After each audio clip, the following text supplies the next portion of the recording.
I'll be honest, there's something about Lemuel Plummer that just doesn't sit right with me, fam. That's just how I feel. I can't point to one specific moment. I can't reduce it to one situation. It's not loud and it's not super obvious, but it's there.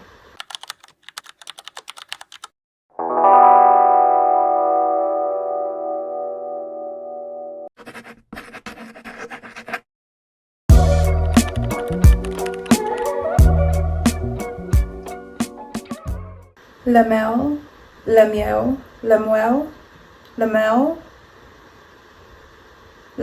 Plummer was born on April 10th, 1986 in Detroit, Michigan. He grew up in a family deeply connected to both religious and media broadcasting. His father, Bishop Glenn R. Plummer, is a senior figure within the Church of God in Christ. God in Christ, overseeing a large international congregation. Lemmy's mother, Dr. Ruth Pauline Plummer, is a television personality, an author, and an artist, a recording artist. I'm guessing gospel music now that I think about it, but I can't find her anywhere. I really need to look harder. I'll include something if I find anything. But together, his parents were involved in owning and operating multiple television stations in Detroit, an environment that exposed him to broadcasting media and production from a very young age. By his own account, this is where his understanding of the industry begun. From there, his entry into professional television came early. Around his early 20s, he began working in cable television production, most notably with BET, where he contributed to shows such as Sunday's Best and The Monique Show. And this period is often described as the foundation of his career. It positioned him as one of the younger producers within major network television at the time, which was obviously a big deal. And over the next several years, he continued building within his industry. In 2013, he founded his own production company, L. Plummer Media, producing unscripted and reality-based content for networks such as BET, Oxygen, OWN, TLC, and Bravo. Projects during this period included The Preachers of Detroit, The Westbrooks, which is super interesting, and Extreme Love. Editing Kaylee's here. This is a very, very interesting looking show. I don't know what was going on there. And this marks a clear shift within Lemmy's professional career, from working within those existing systems to creating content that could be sold to them.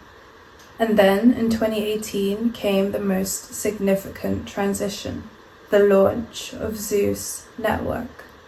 The Zeus Network was a platform he co-founded alongside established social media personalities such as King Buck, Amanda Cerny, and The Storm Power.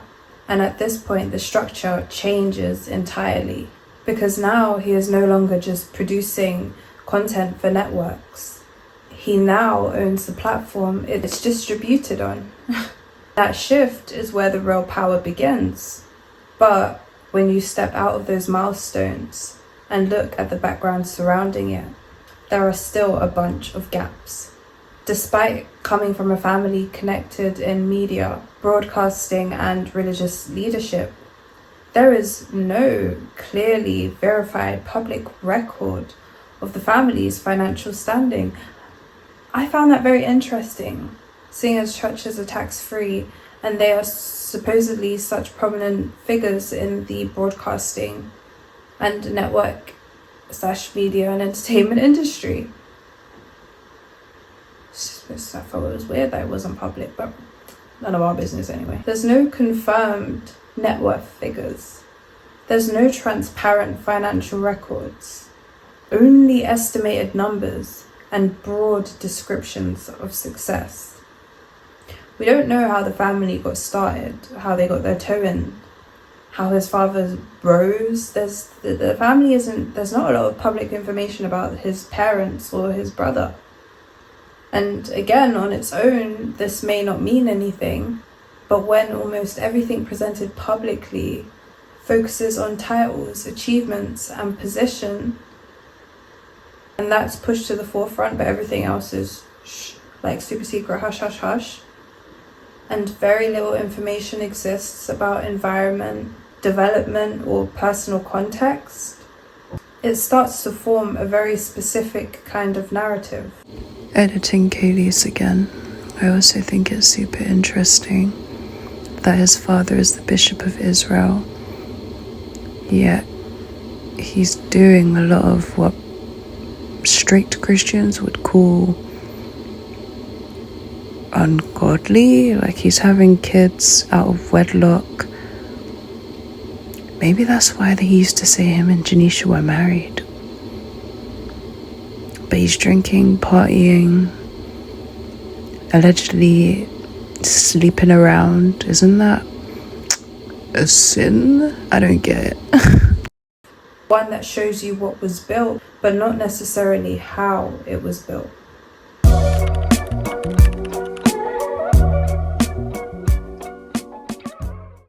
In 2018, Lemuel Plummer co-founded the Zeus Network. And this is where things begin to shift.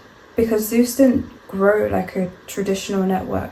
It didn't start with a built-in audience. It didn't have years of brand recognition. And it didn't come from an existing distribution system. Instead, it was built differently.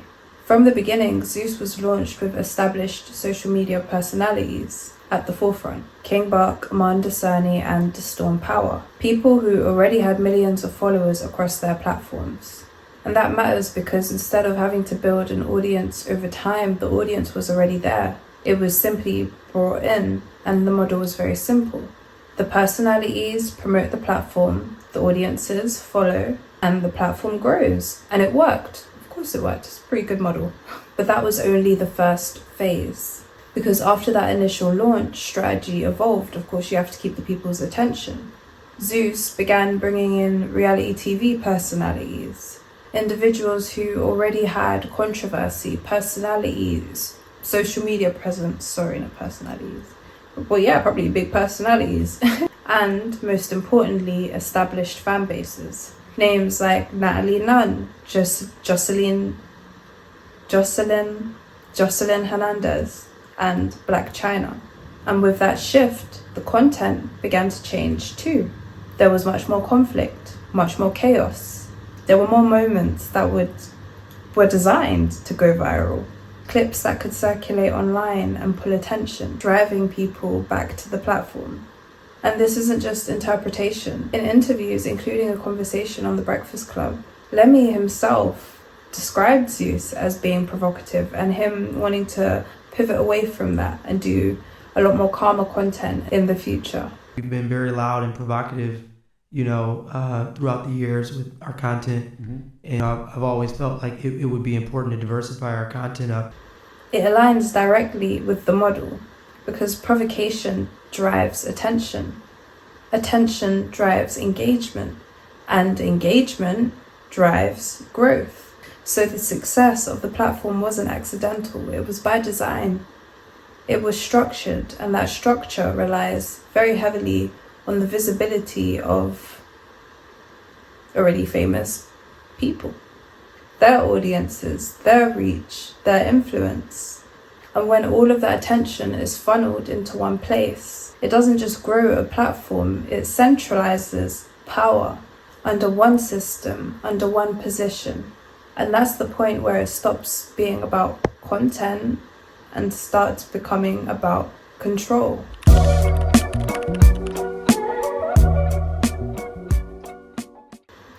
As Zeus grows, so does Lemmy's position within it. Because at this stage, he's no longer just building a platform, he's controlling it. And that control actually becomes a lot clearer when you look at how authority is distributed and how it actually functions in practice. Take Natalie Nunn, for example. Publicly, she is positioned as the CEO of the Baddies franchise, often referring to herself as the CEO of the show. She is the main figurehead, publicly, but repeatedly on multiple occasions, more occasions that I can count, on multiple occasions, she has made statements such as, "You are off my show, you're not coming back for the next season," only for those same individuals to return the next season. Decisions she presents as final, publicly even, don't hold, which suggests that the authority she presents herself as having is not the authority she actually holds, because ultimately these decisions don't sit with her, they're above her, and that's where the distinction matters, because it shows the difference between visible power and control. And this isn't limited to casting. Sorry if my position changed slightly. My tablet died and I needed to see my note. There's also been instances where even the narrative has been questioned. For example, Tasiki, one of the OG baddies on the Zeus Network, publicly claimed that a fight between two other baddies, stars, I don't know what to call them, between two other baddies, Anna and Dolly, she said the beef was fabricated, constructed, not organic, and she said it publicly. And in response to that, Lemmy, who typically presents himself during interviews, during press tours, who usually presents himself as removed from the chaos, calm and morally composed, he posted a meme, you know that black lady dancing and the police officer's trying to arrest her. She's like, "You were about to lose your job.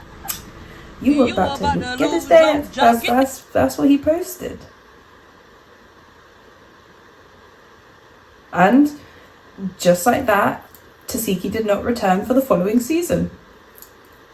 And again, individually, these moments could be dismissed, but altogether they paint a picture. Control over casting, control over narrative, control over who stays and returns for another season and who doesn't. And even in the foundation of the platform itself, the pattern repeats. I don't know. I understand as CEO of the network having the final say in regard to casting, but the Zeus Network has a lot of shows. Baddies is the only one that Lemmy seems super invested in and super a part of, both behind and on camera. And I think that's pretty interesting, seeing as it's the most popular, the most commercially successful, the show that really put the Zeus Network on the map. I think it's interesting. I also think it's interesting that while Zeus was launched alongside super powerful social media figureheads at the time, King Buck, Amanda Cerny, the Storm Power, yada yada yada. Even though that is the case, their role in building the platform is rarely ever acknowledged, like ever, by the Zeus Network or Lemmy. You never hear their names when the Zeus Network is discussed now, even though they were an integral part in building Zeus up to be taken seriously as a network, to allow them to have more high profile, more controversial social media and reality TV stars on their network. That contribution is not pushed to the forefront. The audience they brought, the visibility they provided, it's all become absorbed into the platform, and the focus has completely shifted back to one central figure, because Lemmy positions himself as, you know, the sole owner of Zeus and the reason and the maintenance for its success. So when you step back and look at it, not just the structure, not just the growth, but the way decisions are consistently made, the way narratives are handled, the way people are positioned, a consistent dynamic seems to emerge. One where influence is visible, but control is concentrated. You have Natalie Nunn as the CEO and central figurehead, but behind the scenes, you're calling all the top shots. She doesn't have any real power over a show anymore, and it's sad to see.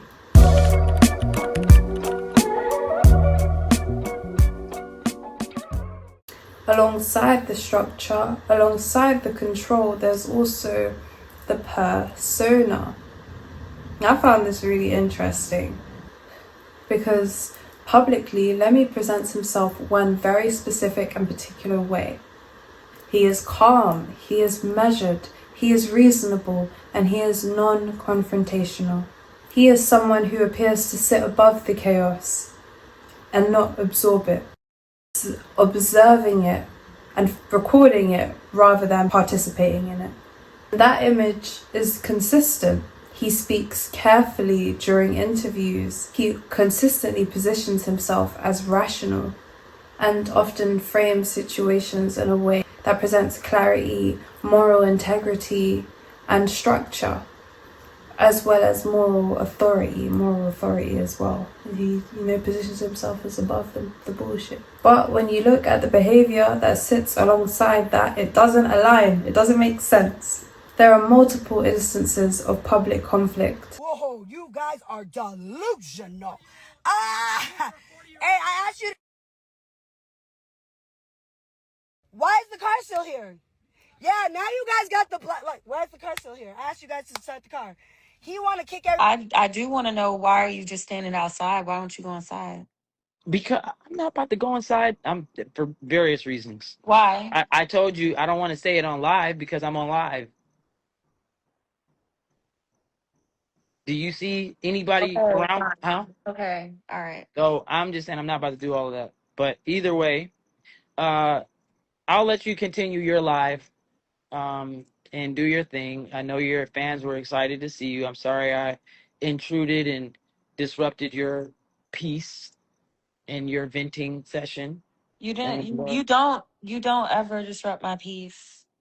yeah, you're just being. I just feel like you're being mean to me lately. It's just I don't I've understand the been meanness. mean. Yeah, yes, you've been very That mean. phone call we was on And before I I'm got on saying you're live, being, yeah, and I'm being because I mean. can't I it's only so You're an much. Aries. It's only so Nothing but much. fire. It's only so much men can take before they just are like, oh my gosh, like I'm trying to be ultra patient. I am patient. I am cool and calm, but it's like You wasn't being patient you on that talking phone you call. was talking crazy to me, yelling, going off, doing all this I stuff. wasn't yelling. Okay, you don't know how you talk. I wasn't yelling. I'm from the South, so it may You were sound not like talking like how you were just talking right now. That's because you was trying to talk over me. I was not talking over you. You were talking very intense, very, very intense, and it was just very mean. And I, I'm just trying to understand what is it that what's up? Say your piece. I already I'm told listening. you. Arguments, back and forth exchanges, moments where that calm, collected image contorts into something much more reactive and aggressive. There have been plenty of situations where Lemmy has made comments or tweets that are clearly tinged with anger or rage. Private details are exposed publicly, comments made in anger, statements that go above and beyond a simple disagreement. And again, on their own, these moments could be dismissed, but placed next to the persona and the lack of information and the highlighting of him as this big boss CEO of this network that he built alone by himself from the ground up with no support, and he is the sole owner of, when that's just not true. It all creates a huge contradiction. And to make that clearer, I'm going to use myself as an example, because I'm someone who is naturally very calm, very emotionally balanced, very measured with my words and my reactions. I'm expressive, I'm communicative, and I'm typically quite grounded with the way that I move through life and through everyday situations. And because of that, people tend to make assumptions. They assume that's all I am. They assume a level of softness or even moral superiority that I never actually claimed.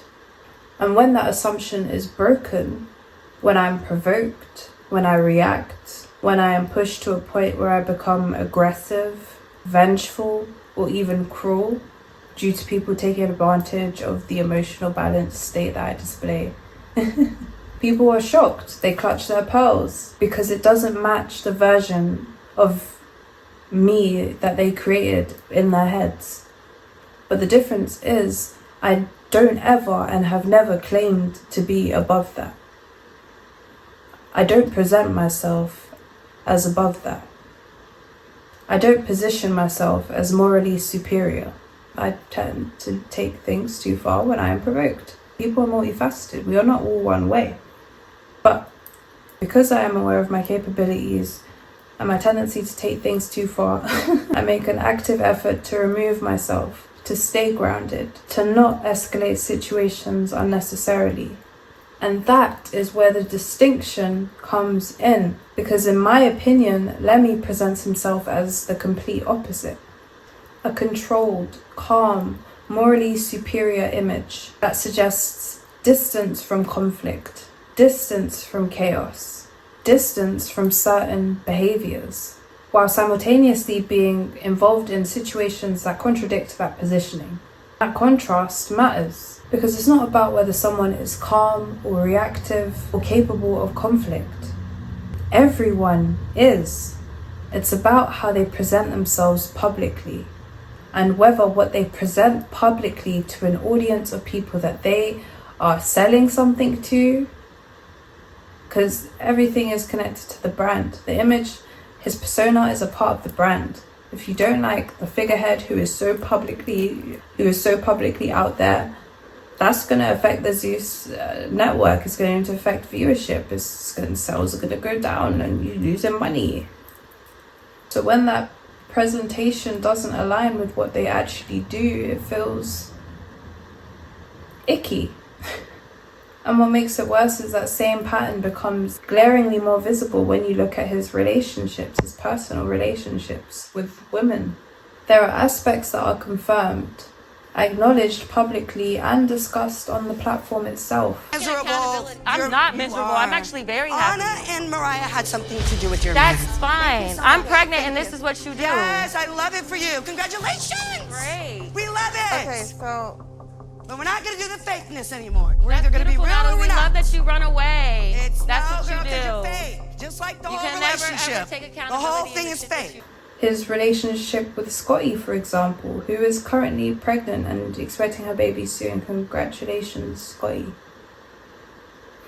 But with her pregnancy, even that's been messy, with overlapping timelines that suggest infidelity both before her pregnancy and after her pregnancy. Shit, the way they got together was alleged infidelity, because he was previously with a woman who he claimed to be his wife, but then said that he never claimed her to be his wife, Janisha John, who also is an executive producer and the host on Baddies. It's messy, but you said you weren't messy.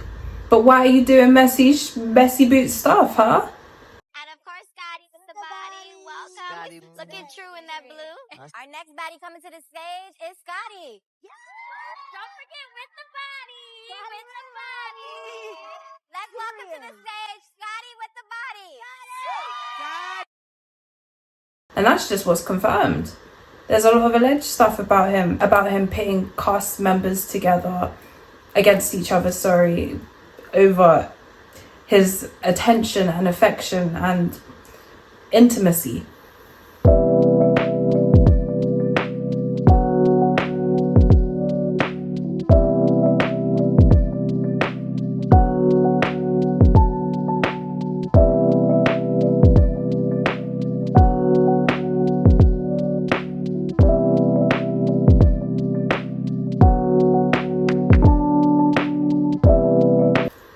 You know what I mean? It's weird. There have been claims involving women such as Anna Mac, Mariah Lynn, Christina, an OG from the original Bad Girls Club. Who else? Razor. As well as situations where Christina, who alleged in an interview that she was pressured into signing her contract without a lawyer present and told to just get it over with, let's hurry up, get it done, get out of the way, without proper representation. And to be clear, a lot of the claims aren't backed up by verifiable evidence of proof. We weren't there in the room when all these things were allegedly going down, so we can't say for certain whether any of this is true. They remain allegations, but what is notable is how often these similar descriptions appear. Now, as someone who has had many a rumour spread about myself, I try not to believe when a bunch of people get together and say one thing about one specific person. but the behavior he displays is consistent with the rumors behind the scenes, because he's doing it in our faces with Janisha, John, and Scotty. That was inappropriate. Scotty is a cast member in a lower power position than you, and Janisha is actively on the show and around Scotty. Why are you putting these two women in such an awkward position? And we're not supposed to believe that you did it with a bunch of other girls too. I'm just saying, it don't make sense, does it? It doesn't. I thought you weren't messy. I don't get it. It don't make sense. Just a bunch of allegations across different people, across different timelines, across different situations. And when you do place that next to what is already confirmed, the relationships, the overlap, the behavior shown publicly, it's harder to ignore the inconsistency in persona, because it's not just one situation, it's a pattern, it's repetition, a controlled public image, contrasted by reactive and, may I say, messy behavior. A position of moral authority with actions that challenge it. A series of accounts from different women across multiple different points in time during the come up and the creation and the establishment of Zeus Network and Lemmy's other production companies. All of them saying the same thing, some alleged and some confirmed. It all begins to point in a similar direction.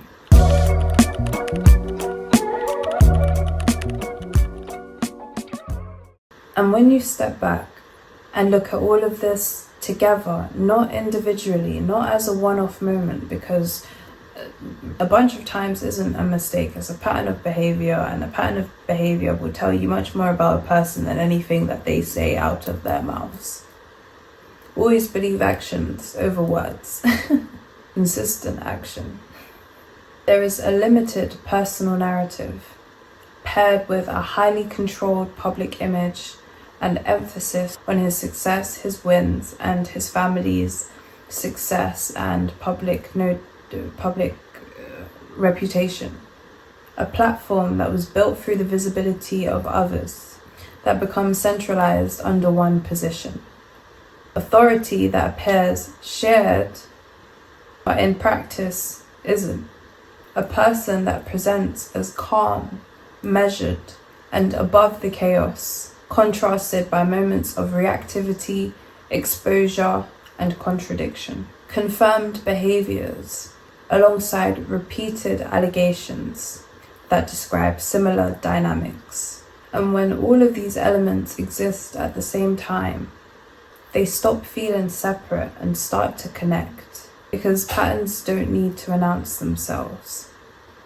They show up consistently, quietly, across all different areas, in how someone builds, in how they position themselves, in how they interact with people, in how they interact with subordinates, in what they choose to show and in what they don't. And once you see that pattern, it becomes very difficult to unsee it. Because the question was never just, who is Lemuel, Mr. Lemon Pepper, Plummer? Who is he?